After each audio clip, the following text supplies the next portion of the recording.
Hello, if you want to watch exclusive lemon content on What If Naruto, then go to my Boosty. The first link in the description here contains such hot stories for adults, such as what if Naruto was a daddy for Sarada, or Kushina and Mikoto vulgar Naruto mommies. Follow the link and enjoy. I'm waiting for you. And maybe some new heads to roll. Just as Naruto imagined, the plane ride from Japan to San Francisco was cushy and easy. First class had its perks, and he wasn't just talking about the flight attendants. He was lucky enough to have been gifted heavily salted peanuts and more than 3 kinds of soft drinks. He was truly living the high life. Hell, oh, Naruto muttered to himself, testing out his new vocabulary. It sounded right to his own ears, but he wasn't sure if he cleared up his accent enough for people to be able to understand. How are you? Name is Mitarashi Naruto. Though his mother was a much better speaker of English than he was, Naruto knew a few words here and there from her own minimalistic teachings and hearing conversations. He could feel his mother smiling warmly at him as the two of them left the terminal. She knew he was trying, and that was all that she asked of him. She should have started his English lessons before, back when they were in Japan. She knew this was a possibility, and she knew that it would have been easier on them both had they gotten him a teacher. Good, Naruto. Anko praised him and ruffled her son's hair. Now, we will be talking mostly English from now on to help you learn, okay? She couldn't help but let out a laugh at her son's continued grumbling. She was only slightly taller than her son was, and yet she was treating him the same as when he was only up to her hip. Okay, he responded to her. When it is just you and myself. He was unsure what the correct words were. English was so confusing to him. As difficult as it was to use the language correctly, he refused to let simple words from keeping him from having fun in the new territory. Anko, who was wearing her iconic tan trench coat, reached inside the coat and pulled out 2 passports from a hidden pocket. Naruto reached for the one closest to him and began to inspect it. The passport was of himself. His full stated name, and country of origin, as well as the locations in which his passport had been stamped at. He looked to his mother with a curious eye. Nothing needed to be said between them after she nodded back to him to confirm his thoughts. His steps slowed as her hastened, allowing her to take the lead and meet one of the men checking the passports. How are you today, ma'am? The burly security guard took her passport with a single hand, his other one ready to take Naruto's passport. Just fantastic. The papers were right, Japan is lovely this time of year. Her accent was gone without a trace. She smiled and laughed to the guard, who couldn't help but to join in. Her eyes lingered to Naruto, who silently passed his passport to the guard while he was distracted. Maybe I'll save up enough and take a trip there myself. The wife would love it. He looked at Naruto's passport and handed each of them back to their respective owners. His hand rose to hold the brim of his invisible hat, tipping it to them and smiling. Welcome back to America, folks. It wasn't long until Anko and Naruto retrieved their bags from the return and were on their way. Anko had set up for one of her personal contacts to pick her and her son up from the airport. The two sat across from one another in the limo that Anko had her contact pick them up in. As requested, it was filled with drinks and food from the San Fran culture.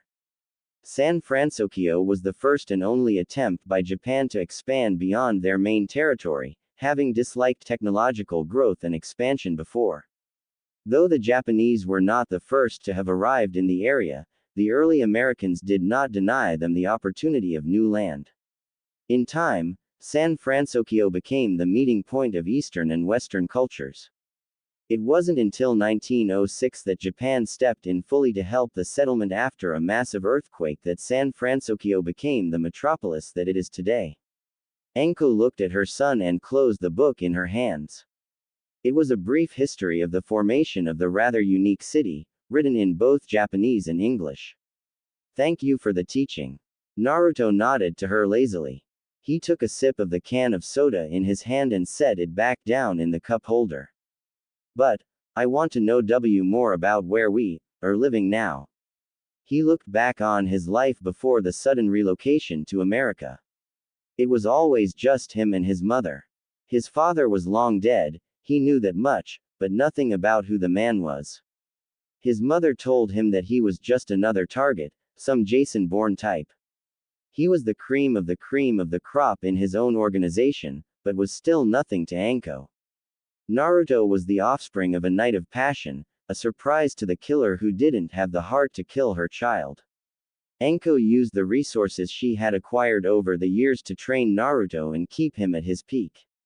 His body had long since adjusted to handling nearly any and all poisons, and was trained in many different areas to be useful in all situations and scenarios. Stealth, espionage, hot weapons, cold weapons, hand-to-hand, he was formidable in all of it. In every aspect, Naruto was a ninja. But there was something that set Naruto even further apart from the rest. Anko decided that now was a good time to surprise her son, and threw a crumpled piece of paper at the young man with all the force she could muster while trying not to catch his attention. Naruto could hear the paper piercing the air and could feel the air being pushed around. His hand raised in front of his face, stopping the paper from making any contact with him. The wadded-up piece of paper spun and floated in the air in front of Naruto's hand. With the subtle movement of his fingers, the paper was pushed around to his other hand to be caught. He unfolded the paper, which turned out to be a brochure of some sort, and inspected the front of it. "You're going back to school, Sochi." The smile Anko cast could be heard within her voice. The smile only grew wider upon inspecting Naruto's joyous change in tune upon reading more into it. San Francisco School of Technology. Though Naruto never admitted it, he worked wonders with engineering and dabbled in various sciences. He always wondered if he could crack his strange abilities so that he could make them more powerful, or to learn how they truly worked, but his true passion lay within thermodynamics and engineering. "You didn't?" he asked in wonder and disbelief. "I know how many hours you've spent in that workshop you call a garage, Sochi. All of those cars and other motorized things you have in there are more than enough proof to me that you want to more than spending your days racing." She raised a smirk at Naruto upon hearing him chuckle nervously. The young man scratched his head and laughed, grabbing his drink again and taking another sip. "Racing. That is against the law." He smiled at her innocently. She wasn't buying it, that much was obvious, and he knew that it was nothing more than a little show and joke. "I like working on my cars and other projects, but racing is illegal and deadly. And I do not need the money either. We have more than enough, mother." The look of innocence did not fade from his face. Anko laughed at her son. She picked up the history of San Francisco once more and continued to read to herself, allowing Naruto to take the time to read up on the brochure that she had given him. Not more than 30 minutes had passed when the limo arrived at Anko and Naruto's new house. What was once previously an apartment space was now completely owned by Anko and Naruto. The previous residents of all of the apartments had all been relocated to other apartments within the city without moving fees as an apology for running them out of their homes. All of the boxes containing their belongings were already shipped to the new house. It was just a matter of them unpacking and decorating the house to their liking. Anko was unwilling to let anyone touch her things other than herself and Naruto. She had trophies of all sorts from the men and women she had killed in her time, not to mention family photos of herself and Naruto as he grew into the fine young man that he was now. The two of them left the limo and took their bags with them, stepping into the building to see their plethora of boxes about the main floor. "Beds should be up. You don't have to stay in the room they're in, but just sleep there for now," Anko told him. She dropped one of her bags down on the floor and walked up the stairs. Naruto knew the basic layout of the house from the plans that his mother had shared with him many months ago. They had an entire apartment complex to themselves, and any one of the rooms could be his.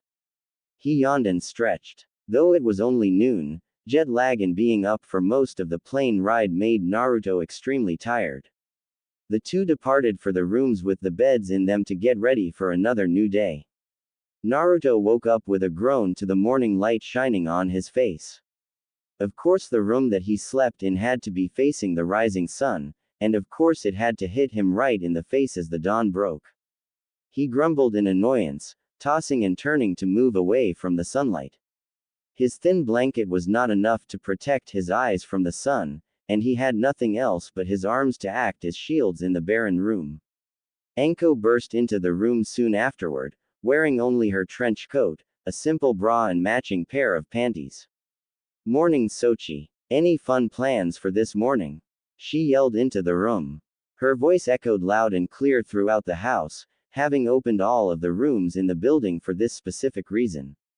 Naruto groaned once more, his lazy and aggravated gaze aimed at Anko with the intent to kill, or go away at the very least. She was always like that in the morning, chipper to an impossible point for the sheer sake of annoyance. She always greeted him and woke him up in the mornings, sometimes more or less dressed than she was now. Her lack of clothing never fazed him. She was his mother, and it wasn't like she was hiding anything that he was never aware of. Sometimes she held a knife or gun on her, but nothing biologically surprising. "Sleep," he grumbled in reply. "More sleep. You've gotten your 8 hours, you're fine." She smiled and pulled the blanket off of him quickly, watching with amusement as he curled up to conserve heat and groaned even more and protested to getting up. He knew that she was not going to stop. She would always find a way to have the last laugh, even if it ended up killing her. If he did prank her, she would return it tenfold. If he were to do anything, she would get back at him. It didn't always have to be right after. Sometimes months would pass before she returned any favors, but always got him back. Oftentimes, she would lull him into a false sense of security, making him think she forgot. Naruto rose slowly. Fighting her was useless. Not only was the smarter and more cunning than he was, but she had trained him from the ground up. She knew everything that he could do and knew at least 12 ways to counter it all. In the same way that he did not care about seeing his mother in nothing but underwear, Naruto didn't have any shame or embarrassment when wearing only trunks around her. He had some clothes in one of the bags that he had brought up with him. A pair of black pants and an orange and black track jacket, as well as his favorite headband. He carried the symbol of the Hidden Leaf, the crime organization that his mother worked with for a number of years before retiring to America. They were like family to him, and it was a shame that he had to leave them all behind. "So there's a little cafe a few blocks away. You won't be starting school for another week or so you can get used to the new city." Anko leaned against the frame of the door. "Lucky Cat Cafe, it's called.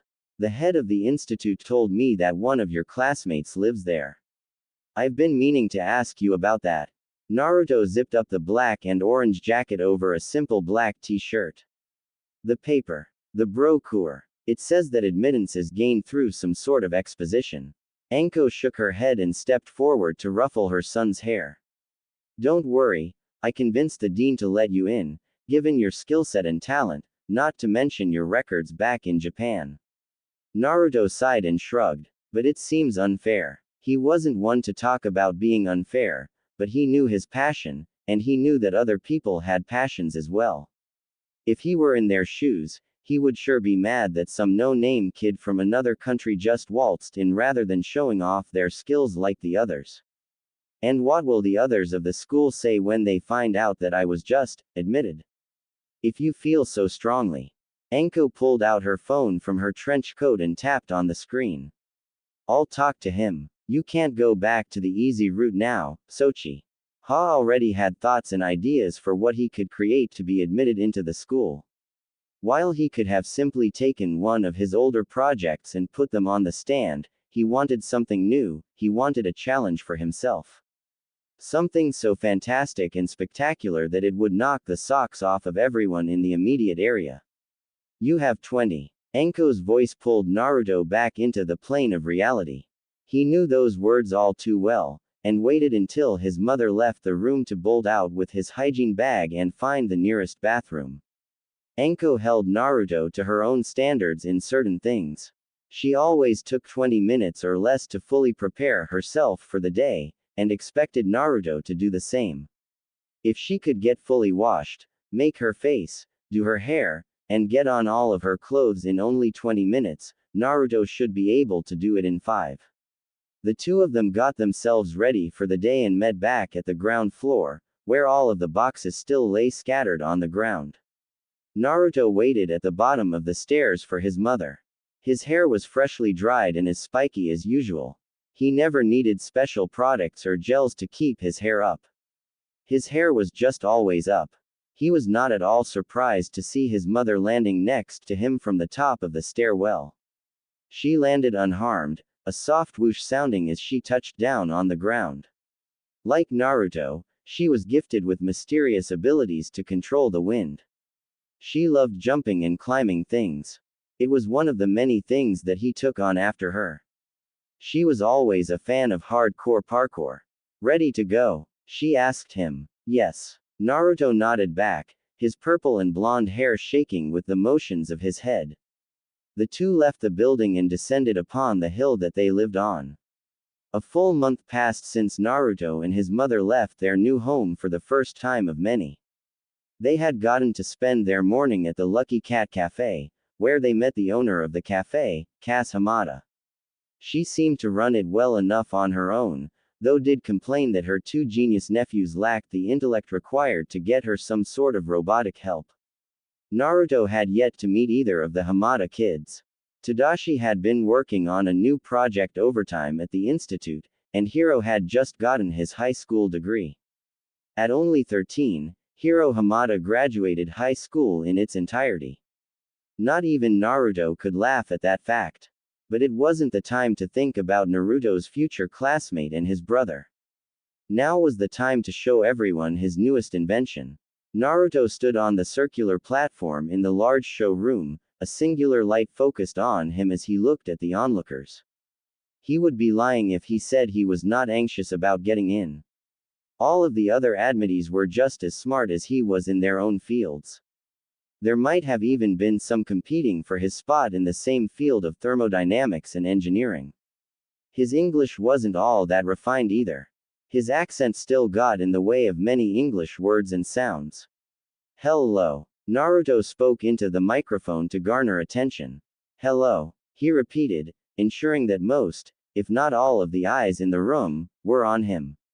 Yo. Technology advances more and more every day, but the world, especially here in America, is troubled by one problem. He paced over the stage, his hands moving with his mouth as he spoke. He stopped pacing to address his topic. He creating knife hands and sliced downwards. Fossil fuels. He began to pace once more. The transition to electricity is slow here. But I have two new creations that will solve the problem. Again, he stopped, his arms spread wide as he stood at the end of the stage.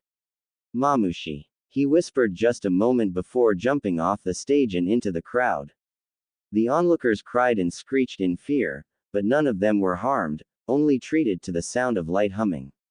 Naruto levitated over them almost silently. As they looked up, they saw the young man with a set of mechanical wings, outstretched as far as they would go. My first invention for you to see is my winged jetpack. He hovered backwards slowly, rising more and more the closer he got to the stage.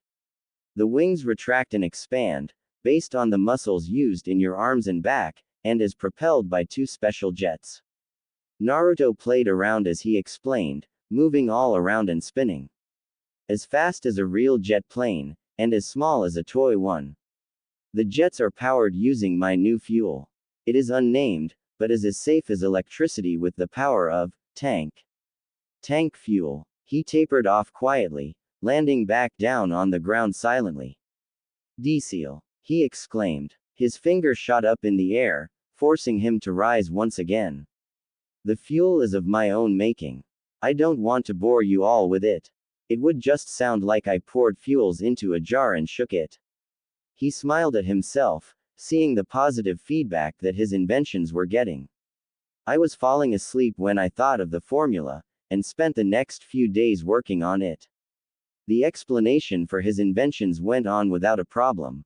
He wowed the board with his display, and all too soon it was over. Naruto hovered back to the ground for a final time that evening. With his display over, Naruto took off the backpack and stored it away in the case he had brought it in. While he was putting it away, he noticed a black and purple head of hair fading into the crowd. He had almost mistaken the hair for his mother's, but the person walking away lacked Anko's trench coat.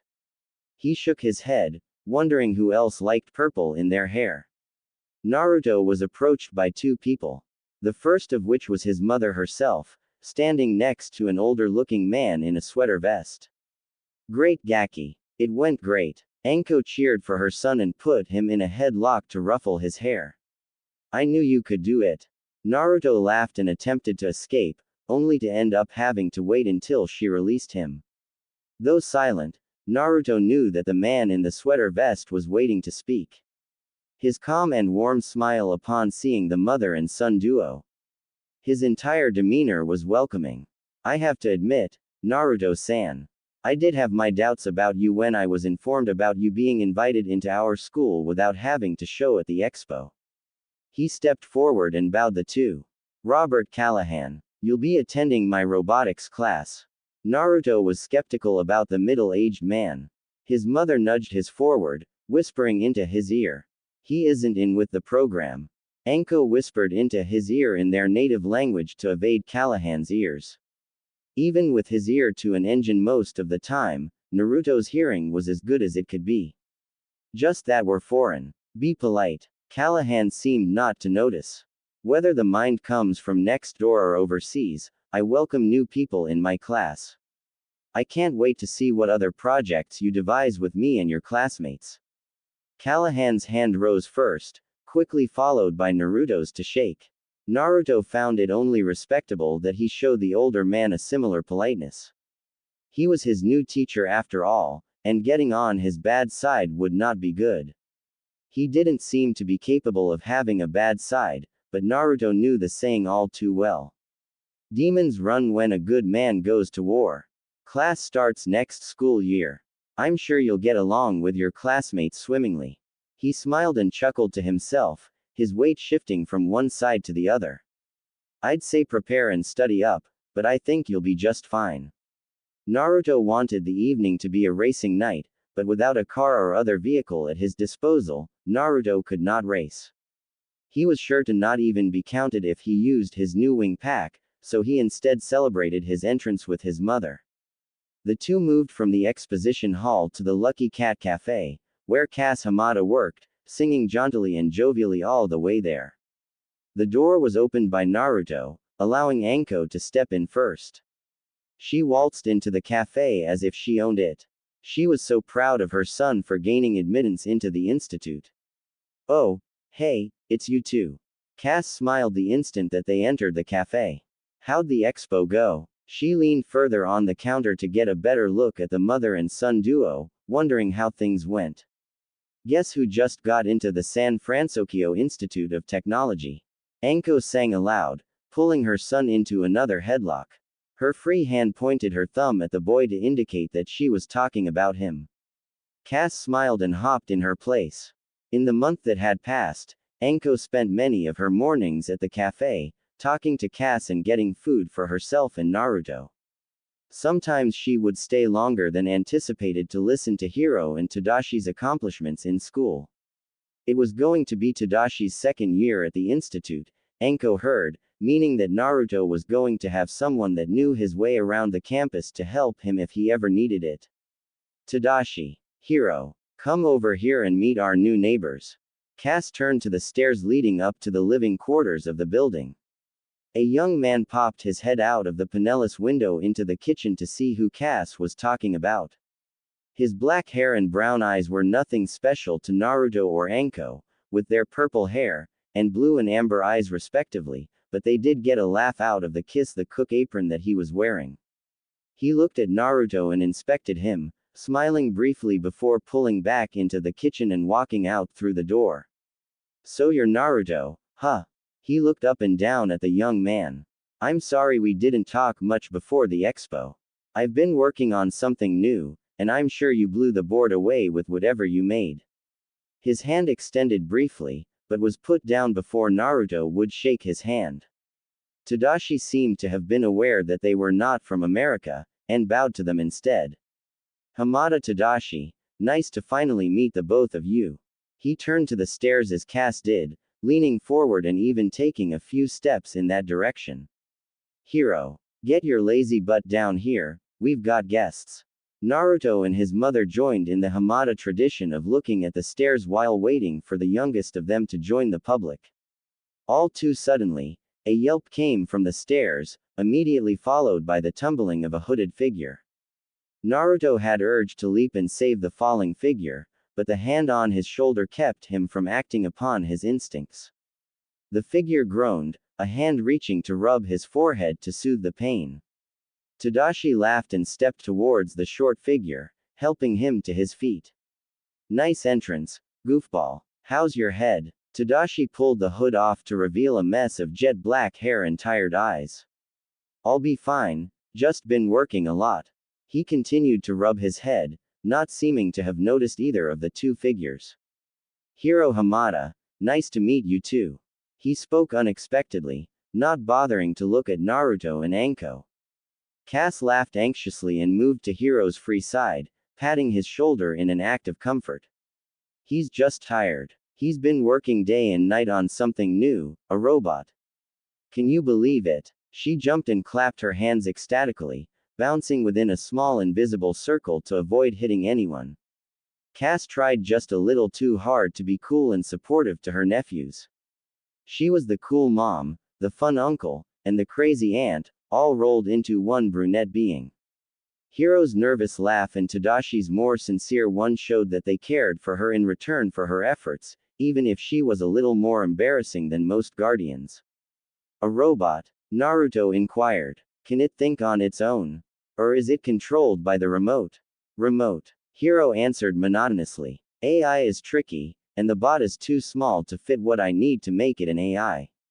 He began to shift to one side, then the other, wading back and forth slowly as his eyelids drooped lower and lower. Anko looked at the youngest of the group warily, wondering if Cass should have been fixing him a mug of coffee or an energy drink of some sort. Cass's head popped up as she bolted into the kitchen. We need celebration food. For the newest student of the San Francisco Institute. Naruto laughed with his mother, the two of them being guided to a table by Tadashi while Hiro ascended upon the stairs. Another hard thud and groan of pain from the stairs turned the three available heads to see what had happened to Hiro this time. None of them saw him at the bottom of the stairs, and Tadashi presumed the best and that he fell down near his room. I'll be right back. Tadashi excused himself to help his brother. Anko and Naruto sat down across from one another at the table, waiting patiently for Cass to deliver their food to them. They both wondered what she was making for them. Naruto doubted that Cass made noodles on a regular basis, being the owner of a cafe, but it did seem more likely that she would prepare dango and other treats for them. He wondered if the dango she was possibly making was any good. It must have been to some level in order to maintain the cafe, but Naruto was sure that whatever quality it was not as good as his own recipe. Naruto had taken the initiative to shut down a dango and restaurant in the past when they refused to give them the recipe list. The inn restaurant also operated as a black market outlet, which eventually moved to a ramen shack not too far away from there. Anko was not happy that he had shut down the place, but he always managed to make up for it by making her dango using the recipe. Cass returned with a tray of drinks and foods for the two of them. A small mug of coffee sat on an equally small plate for Anko. It was black, and the mug was surrounded by little containers of creams and sugars if Anko so wished to change it. Naruto had the pleasure of getting a soda. It wasn't nearly as interesting as her mother's coffee, but it mattered little to him. Naruto dug into the food.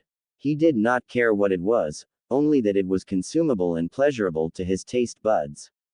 Anko ate at a more humane pace, pausing and stopping every so often to talk to Cass, who sat backwards on one of the chairs.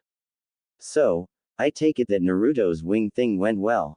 Cass had already been informed by Anko what Naruto had been building, and Anko assumed that it was safe to say that through her, Tadashi and possibly Hiro knew as well.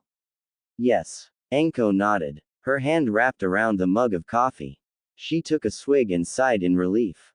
The board loved it. It even blew Professor Callahan away. Cass bobbed her head, nodding to both Anko and her own unspoken thoughts. He is a tough cookie to actually impress.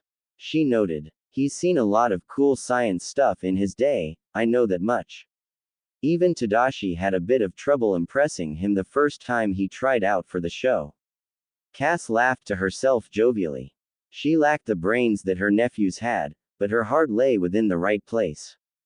After the fiasco of last year's expo, Cass decided that she would let Tadashi and Hiro perform in peace.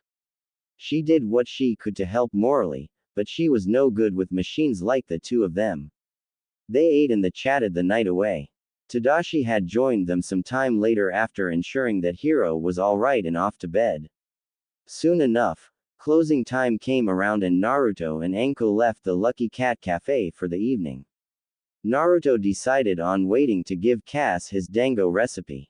World-class black market food doesn't come cheap. A week since the expo had passed, and Anko had made it a point to get Naruto more acquainted with Tadashi and the Hamada family. School would be starting in a little more than 2 months, and she wanted to make sure that her son had at least one person that he knew on the first day. Anko had also been meeting with her American contacts, re-establishing her web of information to ensure that life for her and her son would continue to run smoothly in the city. Yama, one of her old friends back in her mission days, had a similar idea of starting fresh in America away from the Hidden Leaf. He fled years before and was able to get started earlier than Anko, though that never seemed to be disadvantageous for either of them. Even through thick and thin, nothing helped a deal among friends like a little extra money. It was another sunny morning in San Francisco, the sun shining in Naruto's room as it did every morning, but the sun was not the factor to wake him up that morning. Naruto could hear a faint rumble from underneath him, the floor shook ever so slightly. It was not nearly enough to move anything, but Naruto was able to feel it when he set his feet down on the ground. He did not have to take any guesses. The sound was all too familiar to him as he rushed out of his room and down the stairwell with a mighty leap, pushing the air down just before he touched the ground. He bolted outside in only his boxers and a light shirt, looking at his mother lying down on a bike. But it wasn't just any bike. Naruto's jaw dropped to the ground. He couldn't believe his eyes in the slightest. Anko smirked at her son in his piss your pants in excitement look. Her body spun around on the long seat of the bike, sitting down on it normally and revving it up for her son's pleasure. The bike that Naruto was so excited over was his own personal motorcycle back in Japan, fitted with 4 independent wheels for maximum mobility and maneuverability. It used a heavily modified Yamaha chassis and shell, the arm struts completely redone to support 4 independent wheels. The handles were made similar to a racing bicycle's handles, lower on the body and vertical. They each moved, rotated, and swiveled to control the wheels and speed. The early morning light reflected sage green rays from the sleek and angular body of the bike, as if Anko had been waiting for just the right moment to display the bike in herself. Hunter. Naruto whispered to himself in disbelief, slowly walking up to the bike like it was the love of his life and touching the green metal. He smiled at his mother, jumping on the bike as she hopped off. He smiled to his mother, catching the helmet that she had thrown at him with ease. The strands of what seemed to be rope on the end spun and flew about before settling back down with the pull of gravity. Don't be out too late. Anko waved her hand dismissively. And if I find you at the station, I'm shipping that thing back to Japan, no matter the risk. Naruto groaned and put the sleek helmet on, activating the light on the side. His helmet bore a striking resemblance to the Predator helmet from the movies, but much smoother, sleeker, and designed to function as an actual safety helmet. Revving up, Naruto took off while his mother laughed behind him, going as far to fall over in a fit of laughter. Naruto would realize soon enough. Naruto raced through the city without a care in the world, turning on every dime and getting back into his groove with his one-of-a-kind cycle. Even as early as it was, the city was still full of life. Many people's days were just starting, though some were about to end. Not everyone worked on the same 9 to 5 schedule.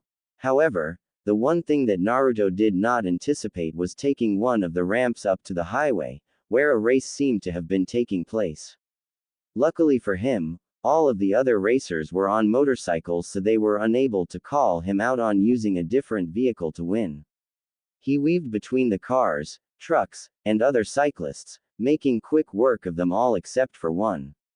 Though the one racer used a two-wheeled cycle, this one person that Naruto seemed to be an equal match for stayed ahead of him through thick and thin, weaving between the vehicles with ease and precision. They were always directly ahead of Naruto, ensuring that he could not pass. Naruto grunted underneath his helmet. He pushed two buttons on the handles of the bike, one on each handle, and the bike jumped into the air and rode atop a large semi-truck. From there, he raced on the top of the trailer and into a small clearing, just large enough for him to speed up without having to maneuver too much. In little time, Naruto had caught up to the other racer and rode to their left. The other rider attempted to push him off the highway, but upon seeing the predator mask on top of a thin and toned body wearing nothing but a simple t-shirt and a pair of boxers, the distraction of Naruto's attire was more than enough for them to nearly collide with a car that they were gaining up on. The rider swerved and screeched over the asphalt, taking the nearest off-ramp to get off the highway and collect themselves. They grunted and shook their head, threatening to rip the helmet off and throw it to the ground. Soon enough, the other racers joined the first at the bottom of the ramp, circling around them. They each looked at the first rider expectantly, curious as to what the plan was in terms of the new unexpected racer. With a sigh, the rider took their helmet off and set it down just in front of them, revealing a black head of hair with purple streaks. The feminine figure reached up to her mouth to pull out a piece of wadded gum, flicking it to the ground and preparing another stick to chew on. She scowled at the highway, grunting and remembering the sleek black predator mask, the two burnt orange fang designs burning a mental image into her mind. She slipped her helmet back on to conceal whatever her face may have been doing at the time, pulling on the throttle to get the attention back on the bikes. Looks like the predator changed up their hunting grounds, boys. Let's catch us a racer. 40 minutes. Anko counted. It took exactly 40 minutes and 22 seconds for Naruto to zoom off to God knows where, then return once he realized that he had left the house in nothing but boxers and a tight muscle shirt. It had been only 10 minutes since she had recovered from her laughing fit, but broke down again immediately after seeing her son drive home at 60 miles an hour, stop the bike on a dime, and fly into the house to change into something more appropriate. When he returned to what had been appropriated as the living room, Naruto shot his mother a threatening glare, to which she had replied with a ready smirk. Have a fun ride, Sochi. Breezy enough for you. Her eyes did not leave her copy of the first volume of Bible Black as she asked her question. He said nothing back to her, only raising his middle finger. Though she only glanced at him, it was more than enough time to get her to laugh at his reaction. It was nothing new between the two of them. Badmouthing and insults were never reprimanded when used against one another. Instead, it was a competition to see who could sling the best, crudest, or most profound insults. Lucky cat run, would you like anything? Naruto pulled down the book so his mother would be forced to look at him. He stood before her in black jeans and his leather racing jacket. The orange collar of the jacket was unbuttoned, the entire jacket unzipped to reveal his mesh undershirt. The jacket itself was black on the shoulders, arms and the upper portion of the pecs. Below that was a white horizontal stripe separating the black top from the orange bottom. The elbows of the jacket shared the same orange tone and the white separated the two colors again in that area as well. Naruto's casual riding helmet hung on the coat rack, finding itself in his hold only moments after he garnered his mother's attention. It was a black half helmet, a thick orange stripe in the middle with two strips of white breaking up the two colors. A jagged S-shape lay in the middle of the orange near the bottom of the front of the helmet. It had a gray visor, just enough for protection against the sun without keeping people from seeing his eyes. Nothing for me, kiddo. Leave a nice tip for them, though. Hi. Naruto nodded and left through the open door, placing the helmet on his head on his way out. It was strange to see some more bikers outside, but it was nothing startling to him. None of them seemed to be the ones he had raced against about an hour before, but he had been moving far too fast to really take note of any of them. Maybe they had always been riding around and he had just never noticed them before. Their faces were hidden behind reflective visors and masks, not dissimilar to the visor of his predator mask. They only appeared for a brief moment before departing, heading in the opposite direction that he was moving in. Naruto rode at a calm and casual pace to the Lucky Cat Cafe, the dual wheels in the front and back closed up to be used like a more normal bike. He parked right next to the door of the cafe and took his helmet off before entering at a leisurely pace. Hey, Naruto. Tadashi greeted him, his voice a little more breathy and labored than normal. Any fun plans for the day? I wish I could join you, but I had to rush back from the institute to get on shift here at the cafe. He fired off his words at 100 miles an hour, speaking in a single breath, despite all of the short pauses. Well, thank you. Naruto was not quite sure how to respond to him other than with a polite bow paired with unsure words. But nothing is planned for today. The room was filled with silence, only the faint sounds of life outside made it to Tadashi and Naruto's ears. People talking and walking, cars driving by, motorcycles purring as they hovered around the cafe, the occasional bird, cat, or dog singing their songs for all to hear. Anyway, I am just here for something to snack on. I haven't eaten yet today. Naruto pardoned himself and leaned ever so slightly against the main counter. A chocolate muffin, if I may. Tadashi reached into the glass cabinet to pull out the requested food, his free hand stretching over the counter to push the correct buttons into the cash register. 150 will be your total today. He placed the muffin down on the counter, sliding over to the register. Naruto was silent. He looked down at his feet. His breaths almost formed words, but nothing that Tadashi could begin to understand. Slowly, he reached for his wallet, unfolding the piece of leather and counting the bills as he pushed them from one side to the other. He gave Tadashi just $2, the correct amount without the need for coins. He still wasn't quite used to the different system of money that America used. It didn't seem nearly as much as Zen, but he wasn't going to complain. It felt a little more humbling to him to buy the same things of the same quality, but with an exchange rate that used much less zeros. The sound of coins ringing in Naruto's ear alerted him that Tadashi was returning his change to him. He pocketed the 2 silver coins and took the muffin, biting down on it and taking a seat near the counter. His eyes glanced out at the window, observing the world outside as he ate his breakfast. Something bothering you, or still not used to the city? Tadashi seemed worried about Naruto. He leaned forward and looked to the younger man, curious as to what was passing through his mind. Naruto shook his head, still looking out the window. No, it isn't that. The muffin was set down on the table, almost completely forgotten. Just thinking. There was a pause that neither of them really wanted to put an end to. Japan was a little dangerous. My mother always made sure that I was aware of everything, so, it's just a habit I will have to break. Tadashi shrugged and stepped around the counter, placing his hand on Naruto's shoulder and patting it firmly. It wasn't a bad habit to have, especially in such a big and dangerous city. With Yama's gang in their neighborhood, not to mention the other gangs and illegal rings around the city, always being vigilant was rather helpful. It's a good thing to have, Naruto. Some people just move in and expect the movie city life, usually having to move out because they weren't ready for the real thing. I'm going to head out. Stay safe, Tadashi. You can always call if you need help. Naruto suddenly stood up from his seat and took off, putting his helmet back on and walking out without another word to his friend. Tadashi was much less worried about Naruto's strange behavior than the normal person should be. But, he tapered off as the door closed behind his friend, the bell attached to the door chiming as it hit the hammer on the door frame. He looked down at the table in despair, his eyes watering ever so slightly. The muffin. Naruto was on the fast track to his motorcycle. He stepped quickly and lightly, sparing little time for anything else other than getting on the bike and circling the block the cafe sat on the edge of. He patrolled the area. The bikes seemed to be a memory now.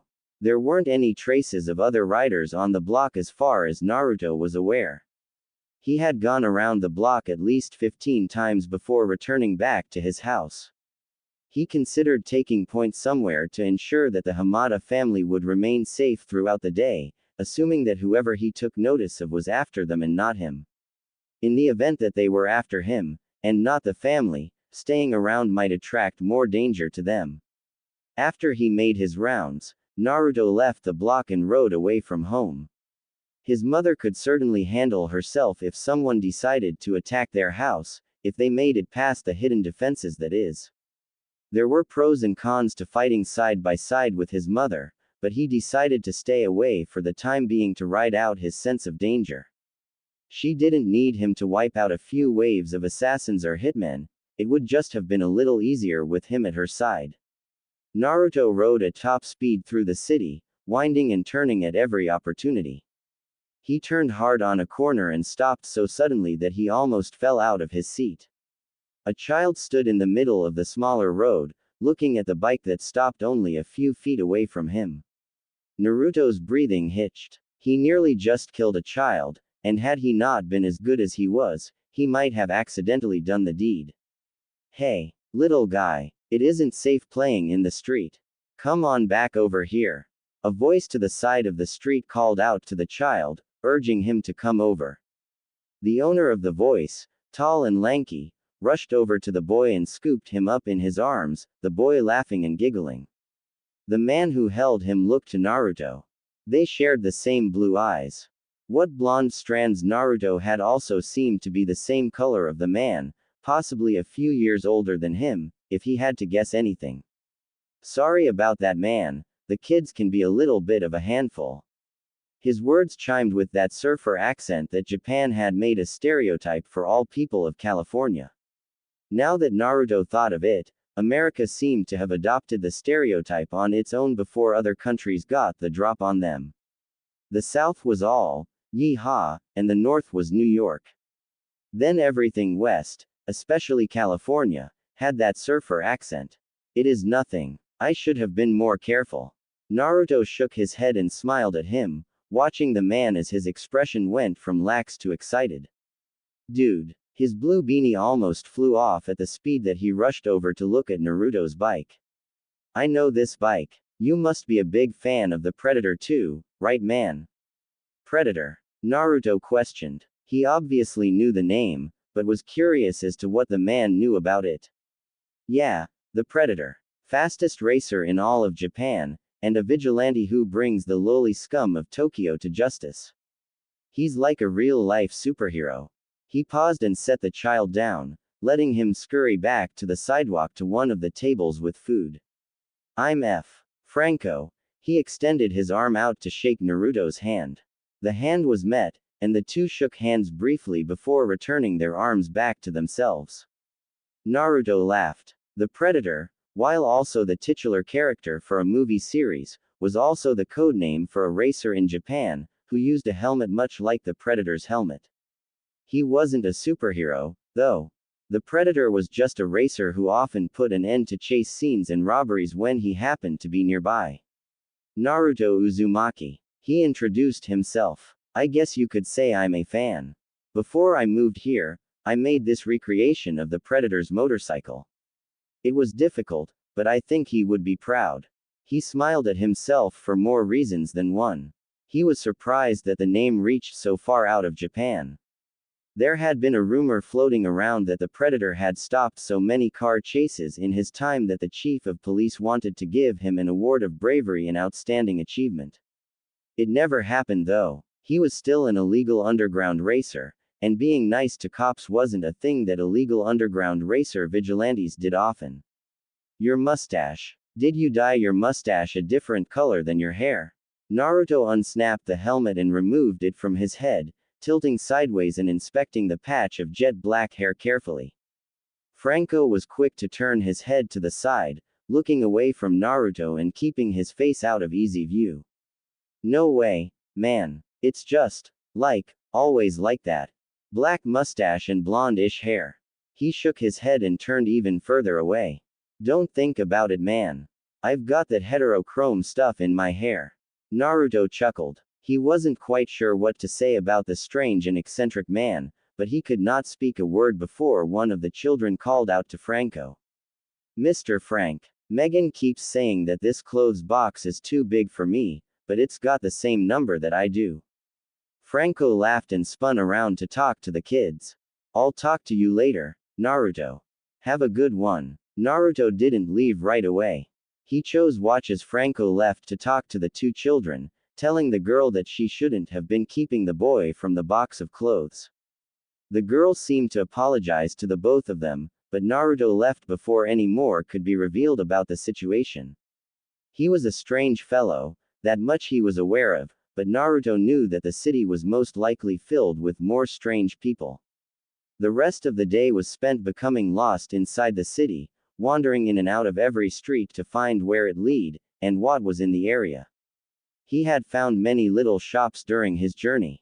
There was a little flower shop, a sushi restaurant, a few more cafes here and there, hobby shops, parts shops, and various other places. Due to the prominence of the Institute of Technology within the city, San Francisco was heavy on what was known in the West as geek culture.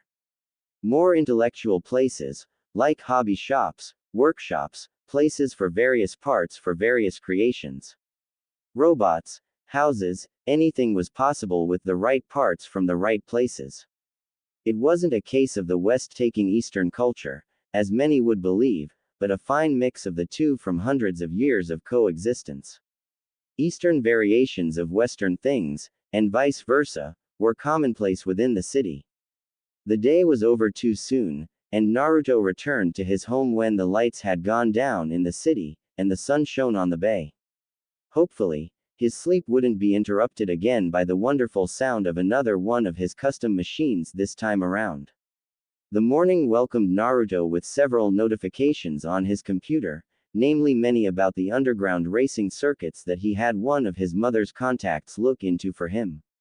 He was an old and perverted bastard to be sure, but he knew everything there was about anything illegal, even outside of Japan. Let's see what that perverted sage has for me today.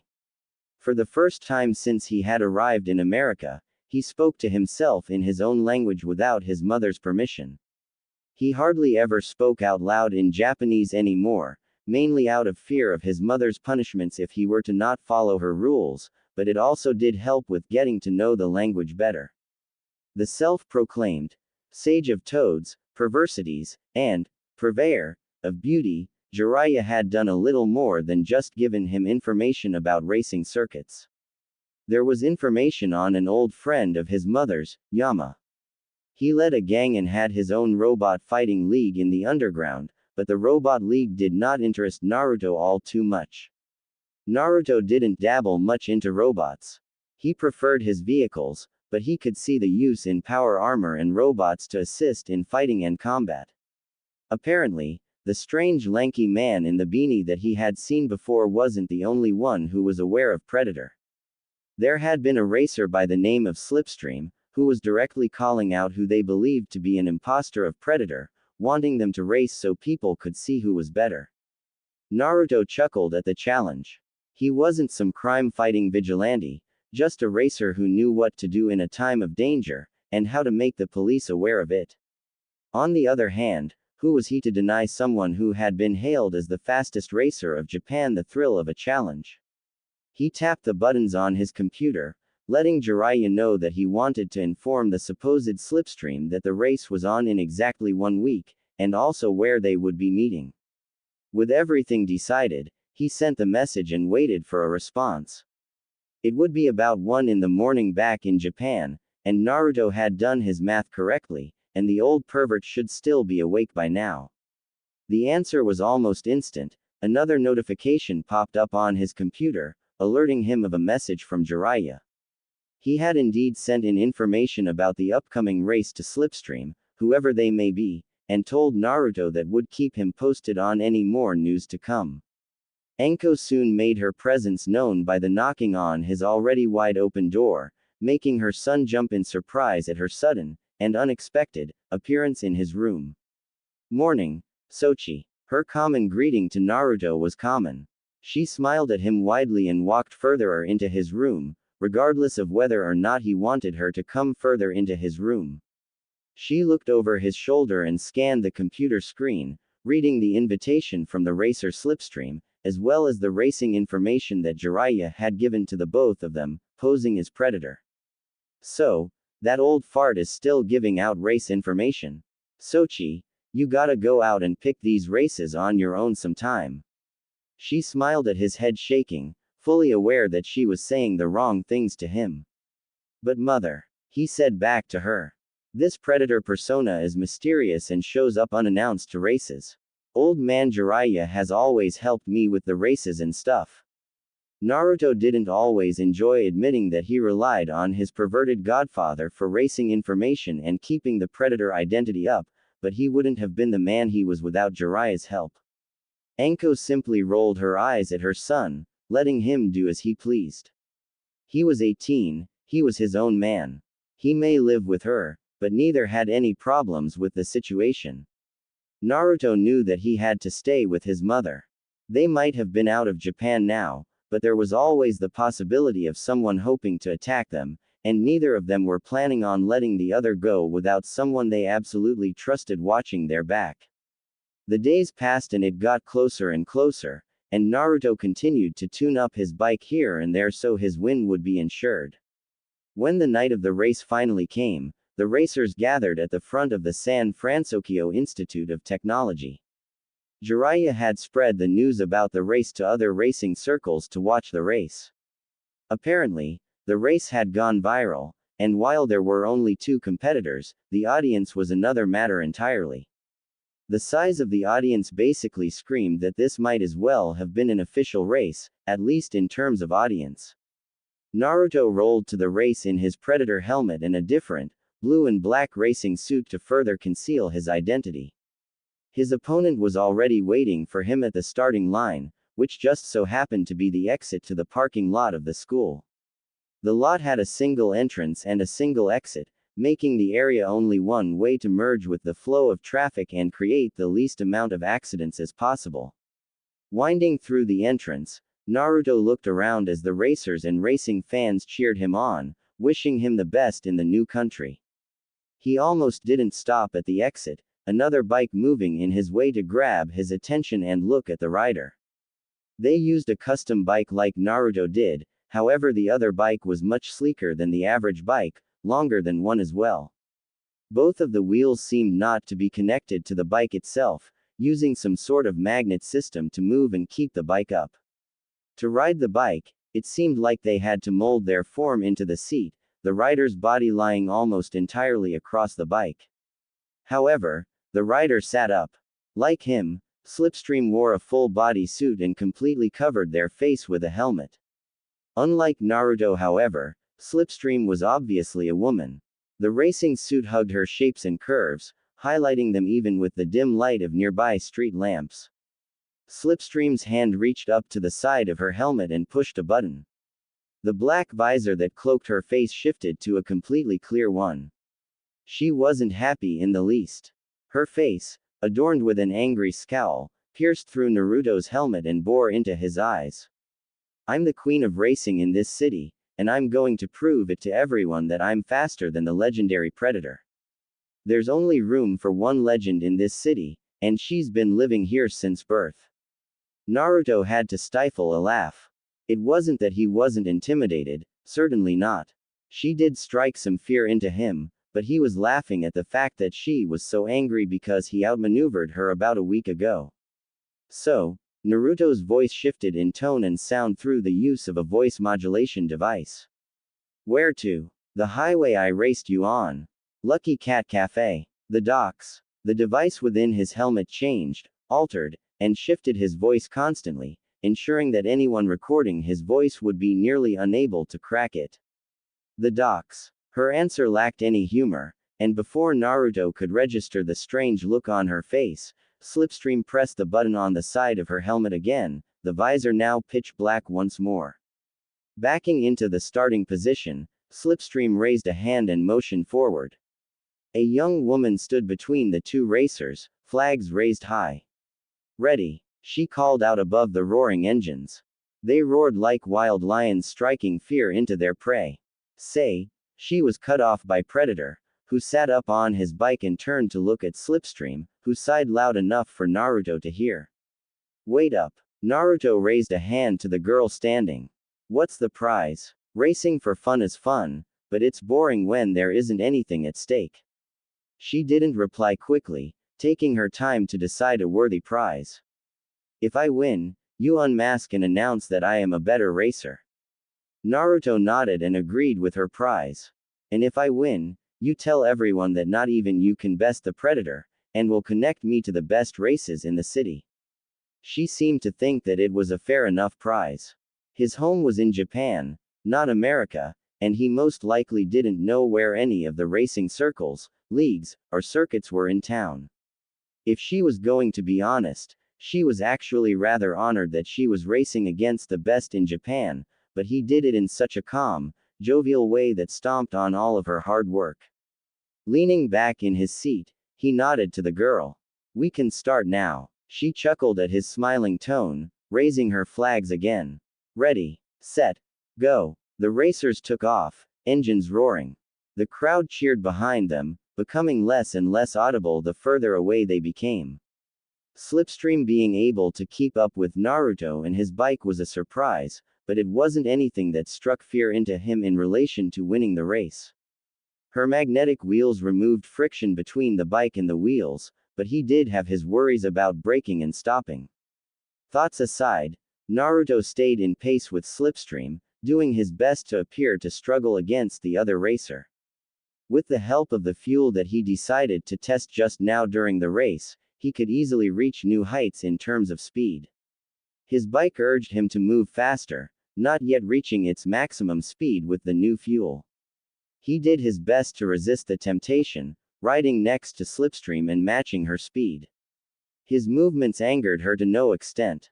She knew that she was faster than he was, but she still couldn't shake him. As the two rode up the ramp onto an all too familiar highway, Slipstream weaved through the cracks in an attempt to break herself away from her opponent. Naruto was unable to mirror her, but instead, he jumped onto the other side of the highway and continued to race her while he also dodged the oncoming traffic. He was sure that he could hear her groan of annoyance, even as chase music played through his helmet, and laughed to himself and sped up, jumping back over once he got a leg up on her. He inched closer to her, trying to edge her onto the exit. He didn't expect for her to throw herself and her bike at him to get him to back off. Fearing her safety more than his own, he backed away, knowing that his wider and heavier bike would surely take a better hit than her smaller and lighter one. If they were to actually clash, he was worried that the magnets in her bike would lose the wheels, causing her to tumble around in traffic. Down streets, down hills, left, right, Naruto matched Slipstream at every turn. No matter how she moved, he'd always find a way to move faster, quicker, and better than she could. Shops passed by in the blink of an eye, most notably the Lucky Cat Cafe, that little sushi place, and the flower shop that Naruto had taken note of during his walk through the city. Soon enough, the two found themselves in the industrial district near the sea. Slipstream turned violent, doing whatever she could to win the race. It was only now that Naruto decided to test the limits of the new fuel, bolting past Slipstream with ease as he reached the end of the docks, skidding to a halt as he neared the water. A full 20 seconds passed before Slipstream angrily raced up to her opponent, her scowl being detected by Naruto even through her helmet. Her visor was flipped up as she came to a halt, jumping off of her bike once it reached a low enough speed. The mask of the Predator leered into her eyes, making her unsure if he was smirking underneath or completely uncaring about the situation. I win. His tone was flat and monotonous, the visor of his helmet like a dark abyss. Slipstream looked into that dark abyss of black, watching her own reflection in the dim light. It was almost heartless. The feeling of eyes watching her back was not present, only her own brown eyes looking back at her. Naruto didn't give her a chance to speak before zooming off away from the harbor. Slipstream was tempted to slam her helmet down onto the ground. First she was beaten on the highway, and now this. She glared daggers at him as she watched him ride away, barely noticing the little index card that he had left behind. She stepped towards it, kneeling down and listening as the squeaking of the leather was the only thing that broke up the sound of the crashing waves. It was turned on its back, the Predator's helmet in a simplified logo, painted in black ink. Her fingers spin the card over, allowing her to look at the other side of the card and inspect it. Or did I? We're the only ones who know who won. I'll be in contact. The lettering was crisp and clean on the back side of the card, almost like calligraphy. The underlining was dark and heavy compared to the thin strokes of the letters, as was the punctuation. She groaned again. He was so in that monotonous tone of his. Dumbly dark and mysterious. He was letting her take the win out of pity and for her own reputation. What was more, he had that card prepared, he knew that he was going to win, and how he seemed to always keep up with her made so much more sense now. She crumbled the card in her fist and pocketed it, grumbling to herself as she put her helmet back on and rode back into the city. Whoever he was, she owed him one. Since his secret win against Slipstream, Naruto had Jiraiya perform a background check on the racer he had beaten. He had yet to meet with her, but information on her seemed just as elusive as information on himself. He wondered who she had working to keep her identity under wraps. It had to be someone with training similar to Jiraiya's. It was possible that she had done the work herself, but that would make several windows open for at least a day or two in the event that she was incarcerated. As he continued to ponder on how she was hiding herself, he was blissfully unaware that his object of recent fascination was having a similar thought process across town. In another section of the city, a young woman spun a pen between her fingers. It had been approximately 7 days since her secret loss against the Predator, and 7 days since search results with her racing name have spiked considerably. At least, that was what her informant told her. She could have just been lying to lift her spirits, after all. She sat, relaxed, on the couch in the small living room of their apartment, her eyes floating to the ceiling and her hands twirling and throwing the pen around with accuracy and precision. You should go and eat, dearie. A low and almost sultry voice called out to her, making the girl knit her eyebrows in instant annoyance. Go to that sushi place that you like so much. Maybe the cafe with that other smart boy. Both are good prospects. She knew that it was going to be at least another few days until she had any good information on Predator, but she didn't want to sit around for another few days. She didn't want to even attempt to endure the easy and normally persuasive words that preceded an equally low and lovely laugh. Mom, don't. The girl spoke in her native language to the other woman, who pressed her waist against the back of the couch as she leaned over to look at the black and purple-haired girl. They are people you know. You can't just steal them for a good time. They have people they care about too. And morals. Go. The woman's tone was much less soft and easygoing now, but still held that low tone that her chords could not escape from. You have heat, I get that, but you need to be outside. Working all day and night will harm you more than your racing, and I can't break time and spend time both looking after you and looking for this racer boy. He contacted us when I put that note out, and he'll contact us again when he needs you. She had a point though, the girl admitted. Even if she couldn't ride out and embrace freedom as she normally would, she could take a walk or even a ride with one of her other bikes to the sushi restaurant. The pen flew into the air for the umpteenth time within the minute, but did not return to the girl's hands. Instead, it found itself within the grasp of her mother. The girl with the name Gogo huffed and rose from her seat, her mother leaning back and standing upright as well. She looked back at her mother, taking in her appearance as if it were nothing new to her. The older woman stood there in a knee-length straight skirt, dark as the night sky, and almost unseen with the limited light in the room. The back of the skirt was knee-length, but the front rose closer to the middle of her thick thighs, purposefully inviting and playful. Her black and white shirt, just like her skirt, was a half size too small for her body, though she claimed that it was the perfect size. Gogo huffed again and stepped to the door. She herself was not wearing anything special. She couldn't judge her mother too harshly, especially wearing a hugging tank top, a leather half jacket, and a pair of layered and ripped leggings underneath a pair of high shorts. The door opened and she was on her way, but a hand on her shoulder pulled her back into the house, spinning her around to look at her mother, who wore a look of genuine concern. "Be safe out there, Gogo. I want you to finish college and do great things." She was never a tender woman, but there were moments in which she did let out a certain level of care when she believed it needed to be voiced. She and her daughter were never on the best of terms, especially after multiple incidents involving her mother's own promiscuity and people that Gogo were once close to, but she still did care for her daughter, and her personal conquests were always to find out the truth of the boys that her daughter was attracted to. They always ended up being liars and cheaters even before her, not that Gogo seemed to care. She only saw her mother sleeping with boys that she liked, and not of their true intentions. She never saw the act, but she could clearly hear the boys and their astonishment of her mother. Hearing was enough for her, and there was a part of her that couldn't wait to graduate. However, she still loved her mother, even if she did hate her most of the time. Her hard gaze softened, but she did not smile or show any real semblance of care. "Take care, Mom. I'll be back." Young Wei Tanaka smiled as her daughter left, closing the door to get back on the hunt for the elusive predator. Gogo carried herself casually to the little sushi restaurant that she and her mother normally ate out at.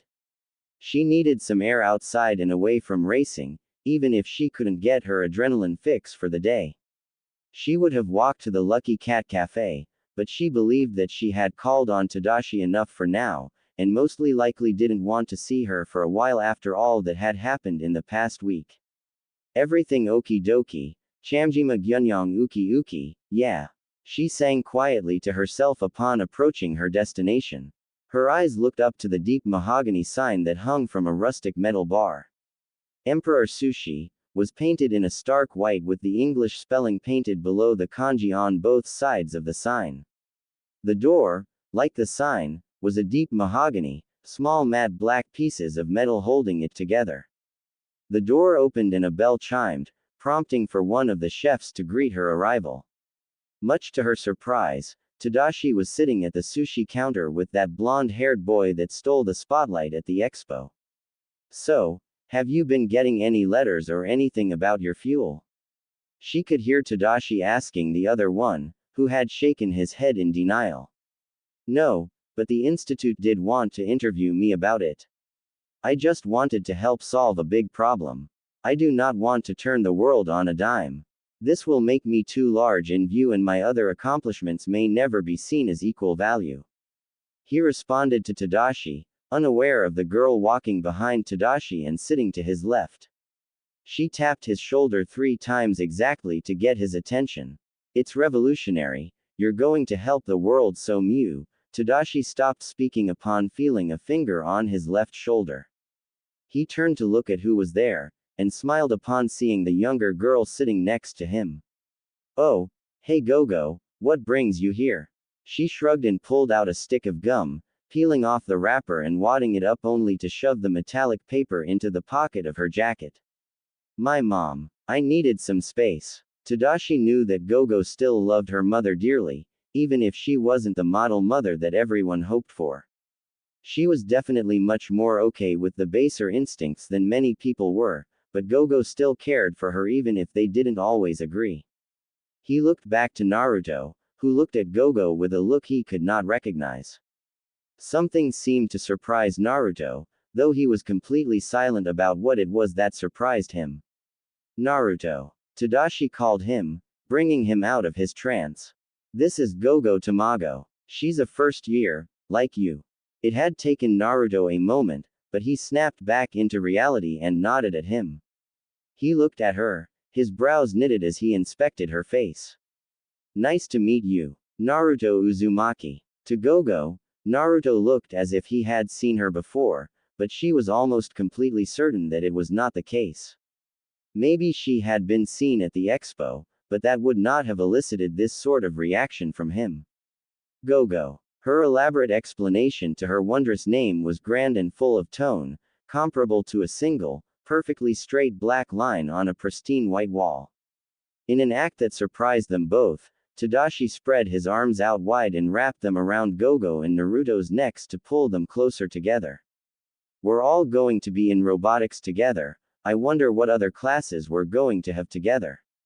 We're going to have to pile our class lists together to find out. Naruto noted, to which Gogo simply let out a breath of air as her only response. And don't forget me. A new person made their presence known from across the counter. He was much larger than the three of them, even when put together, but his very being spouted that he was nearly incapable of hurting someone. Gogo looked to the dark-skinned man and his slicked-back dreadlocks underneath a hairnet. The required apron for the restaurant almost seemed too small for him, stopping only a few inches below his waist rather than down to his knees like it was supposed to fit. He was one of the other friends that Tadashi had not yet introduced to Gogo, but it seemed like Naruto already had the pleasure of meeting him. The burly man leaned forward, almost uncomfortably so as to join in on Tadashi's hijinks, holding Naruto and Gogo hostage within his arms. Hello there, he said to them all quietly before returning back over the counter. You must be Gogo. The woman in question managed to slip out of Tadashi's grasp, Naruto following soon after her. Did you put my name on a flyer or something? She asked rather dryly, getting a chuckle from Tadashi while Naruto looked elsewhere. I've only talked about you and Naruto to one other person, don't worry. He motioned with his hands for her to calm down, though if she acted any colder, she might have actually started lowering the temperature. Meanwhile, Naruto was busy chuckling to himself as the larger man looked around, wondering what Naruto was laughing at. What is it? He asked frantically. Everything was in place, he had assured himself. He even moved Naruto's and Tadashi's chopsticks into the correct positions on their plates while they weren't looking, just to soothe his thoughts. What's so funny? It wasn't long until Tadashi caught on, looking at the apron that he was wearing and laughing alongside Naruto at his friend.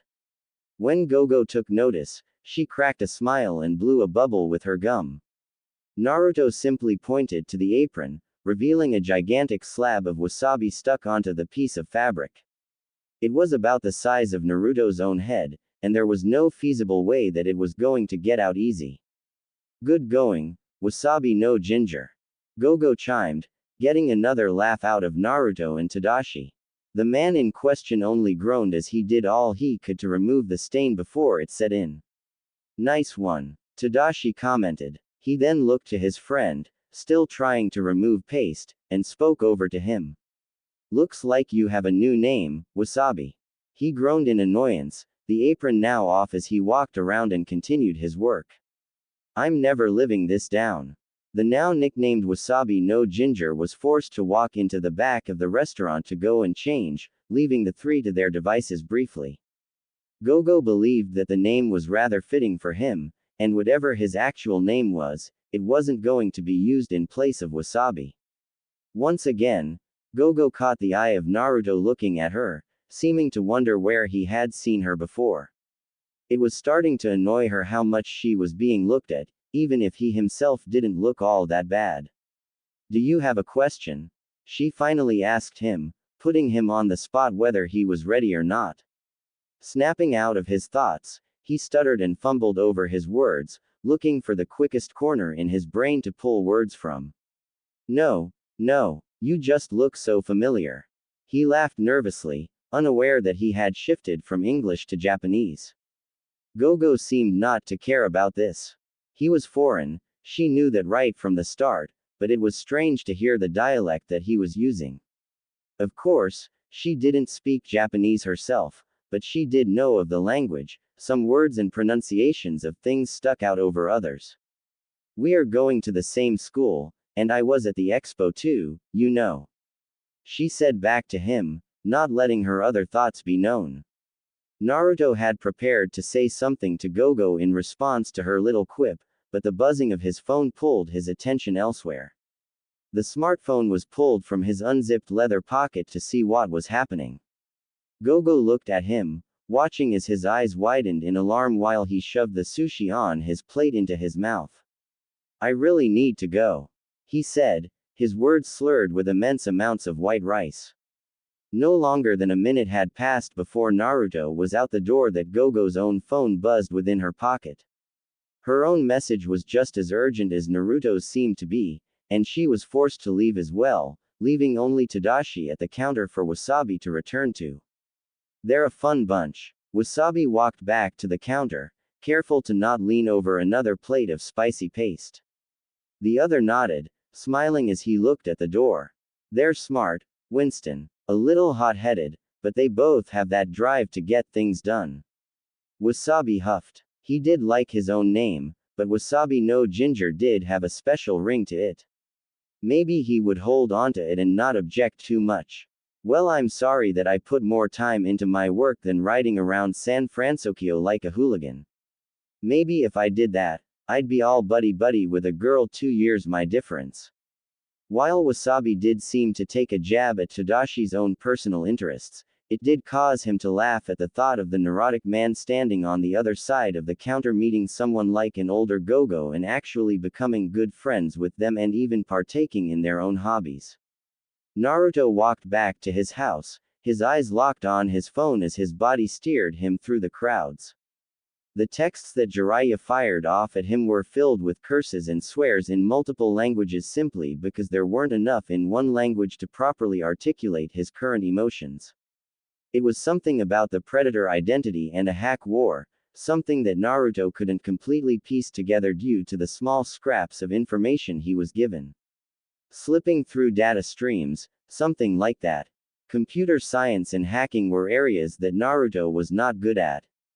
He tried deciphering the texts, but he figured that his mother would be able to understand the old, perverted, Toad's ramblings better than he could.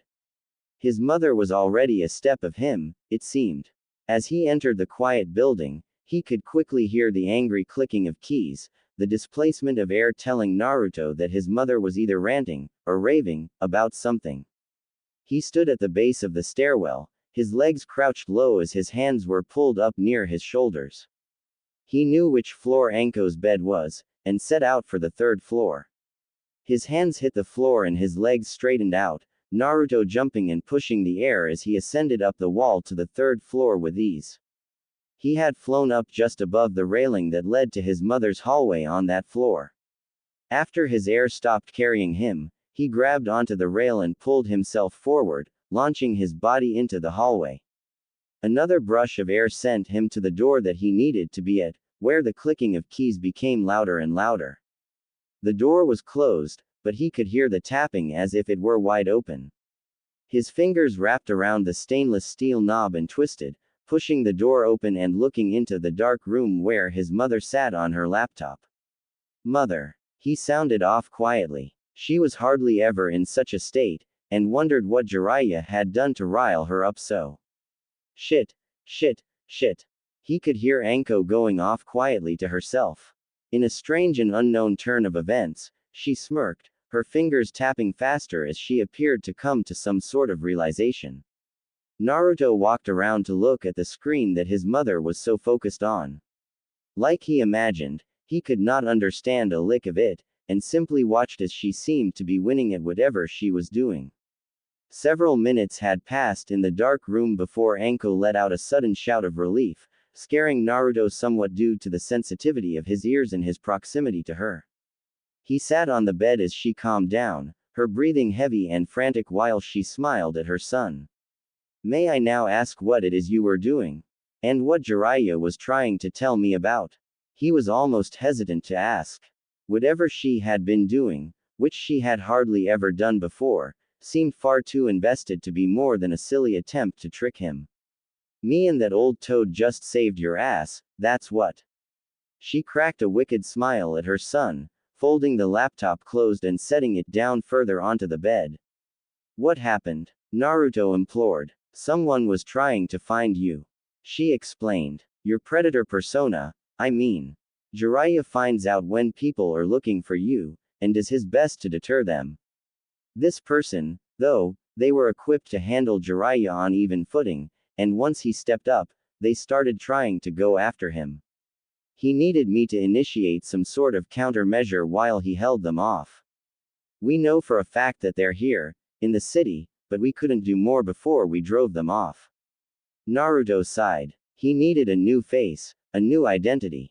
The predator was already known by racers and casual people alike, and it was a problem that word about him existing in the States was out now. Inspiration hit the young man. His sullen look of worry soon transformed into a smile of hope and wonder. Can we bring in Prowl? He asked excitedly. Prowl? Anko asked back. It's a piece of junk. You've made much better things than that, and you do know how risky it was just to get Hunter here, how many people I had to bribe into silence, right? That's the point, he noted. He was very well aware of the piece of crap that was his first bike, Prowl, and that was the very reason that he wanted to bring it overseas. The more she thought of it, the more she could see her son's train of thought. The bike known as Prowl had been brought into the world from scraps of police motorcycles and pieces that went missing from various places like factories and chop shops all around Japan. The Hidden Leaf surely wouldn't care too much if a pile of scraps cobbled together moved from Japan to America. She sat in silence, pondering their options. Now that she had a moment to think, Anko would actually have to bend to her son's wishes eventually. If they were actually able to lay low long enough for them to fall underneath the Hidden Leaf's radar, then Naruto would surely ask again with even less fear of getting caught. It was the least that she could do, as she certainly was not going to send over another, rather specific, machine. I'll think about it. Her words were sharp, just enough so as to not get his hopes up. However, they both knew that she was going to try her hardest to go and move another bike to the States for her son to work on. Maybe he would start making a few things on his own at the Institute.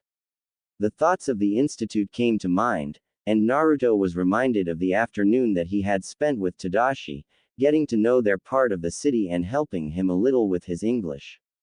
So, Anko looked to her son, laying back on the bed that she sat on. How was your day? Learn of any interesting places? Meet new people? Yes, actually, he answered confidently, garnering a look of curiosity from Anko. I met Wasabi and Gogo, two of Tadashi's friends. The names alone got his mother to laugh. Still, he sat next to her, looking down at her. Gogo. Wasabi. What kind of names were those? She asked to herself. Those are their names. Even if they were code names, which she was no stranger to, they were quite ridiculous. Naruto tapped his chin thoughtfully. Wasabi's real name is Winston, but he had this large slab of wasabi on his apron at Emperor Sushi. I do not know what Gogo's true name is, though. Not that the words could be heard and understood on paper. Anko could hear a little tinge of something in Naruto's voice when he mentioned Gogo. He never stated the of the person, but she could hear it in his voice that Gogo was a woman. She knew her son like the back of her hand. It was only fitting that a creator knew her greatest creation, especially when Naruto was a direct product of her. Is she cute? She asked suddenly. Her seemingly random question made Naruto jump in silence, looking at her as he wondered how she figured out that Gogo was a woman. She smiled more upon coming to the conclusion that her son was more interested in Gogo and her mystique than he let on. The reddening of his embarrassed face only seemed to prove her points further. Though deciding to explain a bit, she merely said, Naruto, dear, I'm your mother. Higher power forbid if I can't tell my son has his first American crush, she said with a smirk. It's not a crush, he hastily replied, his words just a decibel above her howling laughter. I'm red because you're embarrassing me. Neither he nor his mother believed in any sort of higher power, only the acts of man on the world, and she had taken that power numerous times. She never cared for the hopeful yapping of churches and priests, instead choosing to point and laugh derisively. Her son was raised with the same beliefs as her own, despite the strong lines of tradition that Japan held for their gods and deities. They'd much rather believe in aliens, mutants, and other realities than gods. Though not exactly, agnosticism would be their system of belief. While the two sat beside one another in Anko's darkly lit bedroom, Jiraiya sat by himself, his hands still quick at work as they strode over the keys set before him.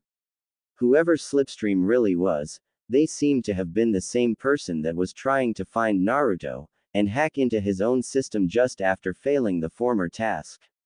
He spoke for Naruto, and he was sure that he was going to pass on whatever he found out about the racer, but there was only so much he could do without making decisions for the young man. They didn't seem to be aware that Jiraiya was not Predator, and more like the secretary, which didn't trouble the man at all. The less they knew the better. However, amidst all of the fighting, hacking, counter-hacking and so forth, Jiraiya picked up on the little flares of useless code that Slipstream was sending his way. They were actually trying to talk to him. Bits and pieces and fragments of words and sentences that had no reason to be in strings of incoming code unless they specifically intended for Jiraiya to see them. When the hacks were dropped, they stopped like hitting a brick wall. All of a sudden, there were no commands, no extra bits trying to talk to the self-proclaimed sage. It all suddenly just stopped, and he needed to know why. There was normally something, anything, that lagged behind, but that was not the case this time around. Whoever he was dealing with knew their shit. He sighed, his hands dropping onto the arms of his leather chair of wonders while he took in the situation. Slipstream was not only a racer, but a damn good hacker that was just as good as Jiraiya was. They could, given the time, give him a run for his money. This unprecedented problem worried him, and he knew that if he wanted to learn more, he was going to have to go back and use more analog techniques for finding out the identity of this person.